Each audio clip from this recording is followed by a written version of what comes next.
여호와께서 모세에게 말씀하셨다. 이스라엘 자손에게 말하여라. 너는 그들에게 다음과 같이 일러라. 남자나 여자가 나실 사람이 되어 나 주에게 헌신하기로 하고 특별한 서약을 했을 때에는 그는 포도주와 독한 술을 삼가야 한다. 포도주로 만든 시큼한 술이나 독한 술로 만든 시큼한 술을 마셔서는 안 된다. 포도즙도 마시지 못한다. 날 것이든 마른 것이든 포도도 먹어서는 안 된다. 그는 나실 사람으로 헌신하는 그 기간에는 포도나무에서 난 것은 어떤 것도 씨나 껍질조차도 먹어서는 안 된다. 그는 나실 사람으로 서원하고 헌신하는 그 모든 기간에는 자기 머리를 삭도로 밀어서는 안 된다. 나 주에게 헌신하는 그 기간이 다 찰 때까지는 거룩한 몸이므로 머리털이 길게 자라도록 그대로 두어야 한다. 그는 나 주에게 헌신하기로 한 그 모든 기간에는 죽은 사람에게 가까이 가서도 안 된다. 아버지나 어머니나 형제나 누이가 죽었을 때라도 그들의 주검에 가까이하여 몸을 더럽혀서는 안 된다. 하나님께 헌신하는 표를 그 머리에 지니고 있기 때문이다. 나실 사람으로 헌신하는 그 모든 기간에는 그는 나 주에게 거룩하게 구별된 사람이다. 누군가가 그 사람 앞에서 갑자기 죽어 그 주검에 몸이 닿아 헌신한 표로 기른 머리털을 더럽혔을 때에는 몸을 정결하게 하는 날 그 머리털을 밀어야 한다. 곧 그는 이레 동안을 기다렸다가 머리털과 수염을 밀어야 한다. 그리고 여드렛 날에는 산비둘기 2마리나 집비둘기 새끼 2마리를 회막 어기로 가져와서 제사장에게 주어야 한다. 그러면 제사장은 1마리는 속죄제물로 삼고 나머지 1마리는 번제물로 삼아 주검을 만진 그의 죄를 속해야 한다. 바로 그날로 그는 다시 자기 머리털을 거룩하게 바쳐야 한다. 헌신하기로 작정한 기간 동안 그는 나 주에게 자신을 새롭게 헌신해야 하므로 1년 된 새끼 순양을 가져다가 속건 제물로 바쳐야 한다. 나실 사람으로 한번 구별된 그의 몸이 이 일로 더럽게 되었기 때문에 새로 헌신하기로 한 경우에는 그 이전까지의 기간은 무효가 된다. 오늘 본문은 우리에게 나실인의 규례에 대하여 전하고 있습니다. 나실인은 일평생 혹은 특별한 헌신을 위해서 한시적으로 세상과 단절하고 스스로를 구별하여 하나님께 자신을 드리기로 약속한 사람들을 말합니다. 물론 성경에는 부모가 대신 서원한 나실인도 등장합니다. 하지만 일반적으로 그들은 그들 각자 스스로 하나님 앞에 자신이 나실인의 삶을 살기로 결단한 것입니다. 유대인의 전승에 의하면 이방인을 제외한 모든 이스라엘 남녀는 심지어 종까지도 나실인으로 서원을 할 수 있었다고 합니다. 우리가 잘 알고 있는 삼손, 사무엘, 침례 요한 등이 대표적인 평생으로 하나님 앞에 드렸던 나실인이며 바울이 2차 선교 여행을 마치고 예루살렘에 귀향해서 머리를 깎음으로 나실인의 규례를 지켰던 것을 통해 우리는 그가 나실인의 삶을 한시적으로 살았다는 것을 볼 수 있습니다. 이렇게 하나님께 자신을 드린 나실인들은 특별히 3가지를 금해야 했습니다. 첫 번째로 나실인은 포도주나 독주를 멀리함은 물론이고 포도주로 만들어진 식초나 독주의 식초, 포도즙, 생포도나 건포도까지 모두 먹지 말아야 했습니다. 이를 오늘 말씀에서는 포도나무에 솟아는 씨나 껍질이라도 먹지 말라는 것으로 기록하고 있습니다. 둘째로 나실인은 서원하고 구별되는 모든 날 동안 삭도를 그 머리에 대지 말아야 합니다. 이것이 무슨 말인가 하면 그 머리를 자르지 않고 길게 길러야 한다는 것입니다.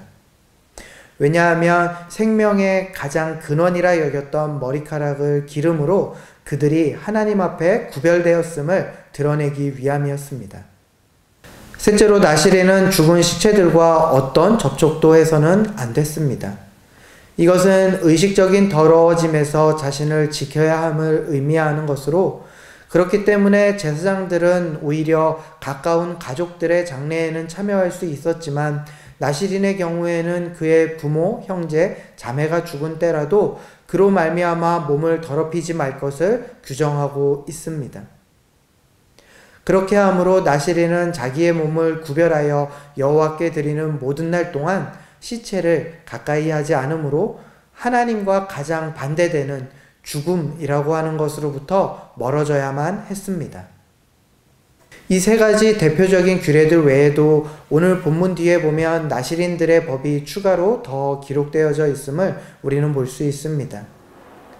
저는 민수기에서 이 항목들을 보면서 거룩하겠다고 마음먹은 것도 참 힘든 일이겠지만 저것들을 실제로 지키면서 생활하는 것은 그보다 몇 배는 더 쉽지 않겠다라는 생각을 했습니다. 여러분, 왜 나실인들은 그렇게 거룩을 위한 어려운 규정들을 지키면서까지 하나님 앞에 자신을 드렸던 것일까요? 이를 이해하려면 우리는 나실인이 스스로를 하나님 앞에 드리기로 서원한 사람들이라는 것에 주목해야 합니다. 사실 당시 이스라엘 백성들에게 있어 삶을 하나님께 드린다고 하는 것은 하나님이 택하신 제사장들과 레위 사람들의 영역이었습니다. 하지만 하나님께서 택하신 이들 외에도 하나님을 자신의 삶의 주인으로 고백하며 그 삶을 드리기로 원하는 이들이 있다면 그들을 위해서 나실인 제도를 허락하신 것입니다. 그렇기에 오늘 본문에서 나열된 나실인들의 규례를 지킨다고 하는 것은 그들 각자가 하나님께 속한 자라는 것을 드러내는 삶의 모습이자 거룩하게 구분된 하나님의 사람의 결단의 모습이기도 했던 것입니다. 여러분, 우리 오늘 말씀에 비추어 우리를 돌아보기를 원합니다. 나실인 제도를 통해서 자신의 삶의 주인이신 하나님께 헌신한 그들은 정한 기간 동안 제사장과 레위인들과 유사한 삶을 살아가며 하나님께 헌신된 삶의 의미를 더욱 깊이 이해하고 경험함으로 하나님께 삶으로 영광을 돌렸습니다. 그런 의미에서 오늘 본문 가운데 등장하는 나실인의 삶의 모습은 오늘날 그리스도를 주라 고백하며 이 땅을 살아가는 우리에게 큰 도전이 됩니다. 마지막 때가 가까워 올수록 세상은 더욱 악하고 더러운 죄로 가득 차고 있습니다. 예수님께서는 이러한 세상 가운데 살아가는 믿음의 자녀들을 향해서 우리가 하나님께 드리는 선한 삶의 모습을 통해 하나님께 영광을 돌리는 삶을 살라고 말씀하셨습니다. 마태복음 5장 16절은 이렇게 기록합니다. 이같이 너희 빛이 사람 앞에 비치게 하여 그들로 너희 착한 행실을 보고 하늘에 계신 너희 아버지께 영광을 돌리게 하라. 지금 우리가 살아가고 있는 이 마지막 때야말로 영적인 나실인으로의 결단을 가지고 삶을 구별하여 드림으로 세상에 하나님을 보여줄 수 있는 사람들이 더욱 필요한 시기입니다. 사랑하는 여러분, 지금 우리의 삶은 하나님 앞에 온전히 헌신된 하나님 보시기에 착한 열매를 맺고 있는 삶인가요? 마태복음 말씀이 증거하는 착한 삶이라고 하는 것, 그것은 사람들이 보기에 착한 것이 아닙니다. 하나님이 보시기에 하나님의 말씀에 온전히 순종하는 모습이 바로 착한 것이죠. 물론 오늘 본문이 나열하고 있는 나실인의 삶의 그 규례를 지키는 어려움, 그것을 감수해야 하는 것과 같이 우리가 이 시대 가운데 하나님의 말씀 앞에서 착하게 산다고 하는 것, 그래서 삶을 온전히 하나님께 드려 거룩한 삶을 산다고 하는 것이 결코 쉽지는 않을 것입니다. 하지만 그럼에도 우리가 그렇게 살기를 결단해야 하는 이유는 너무나도 간단합니다. 바로 하나님의 뜻 가운데 주신 말씀을 우리의 삶의 중심에 놓고 세상과 구분된 경건한 삶을 살아내는 것이야말로 우리를 세상의 빛과 소금으로 부르신 예수 그리스도를 주로 고백하는 하나님 백성의 진정한 삶의 모습이기 때문입니다.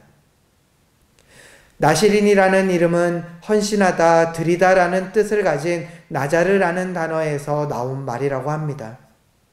오늘 본문 2절은 나실인은 주에게 헌신하기로 하고 특별한 서약을 한 사람이라고 말하고 있습니다. 여기서 헌신과 서약은 하나님과 한 약속으로 반드시 지켜야만 합니다. 그리고 그 약속은 단순히 마음속의 맹세로 끝나는 것이 아니라 삶에서 하나님이 정하신 것에 온전히 따르는 행동으로 드러나야만 하는 것입니다. 그럴 때 나실인의 삶은 하나님께 자신을 온전히 드린 삶이라고 그때 가서야 비로소 완전히 말할 수 있는 것입니다.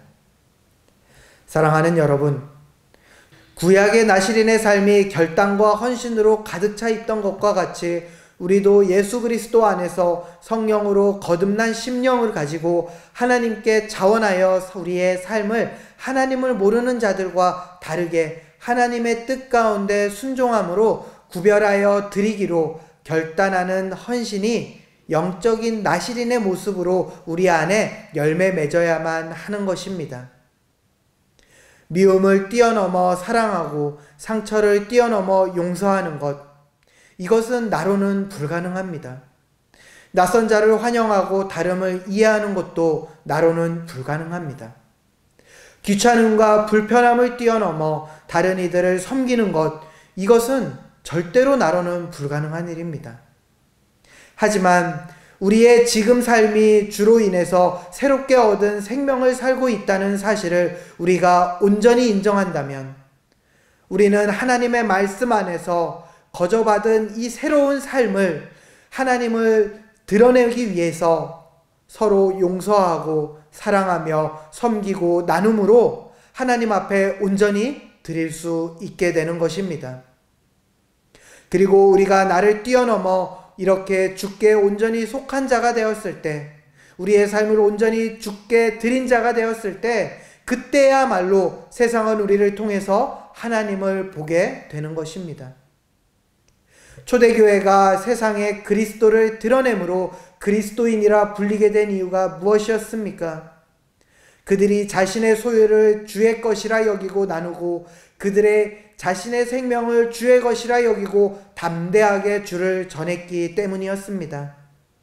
사랑하는 사랑 빚는 교회 가족 여러분, 모든 것이 초록인 공간에서 초록색 나무는 드러나지 않습니다.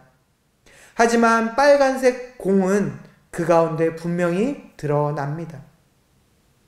주를 떠나 점점 어두워지는 세상 가운데 똑같은 색으로 사는 사람의 삶은 드러나지 않습니다. 오히려 그렇기에 세상의 공격도 받지 않고 편할 수는 있을 것입니다. 하지만 반대로 빛 대신 주님을 온전히 주인 삼고 그 뜻에 자신의 삶을 드린 사람의 삶은 분명하게 드러납니다. 그래서 처음에는 그들과 다름으로 드러난 그 빛을 세상은 꺼뜨리려고 덤벼들 것입니다. 하지만 그 빛의 중심이 하나님이라면 그 불이 촛불같이 작은 불일지라도 절대로 꺼지지 않음을 믿음으로 붙잡으시길 바랍니다.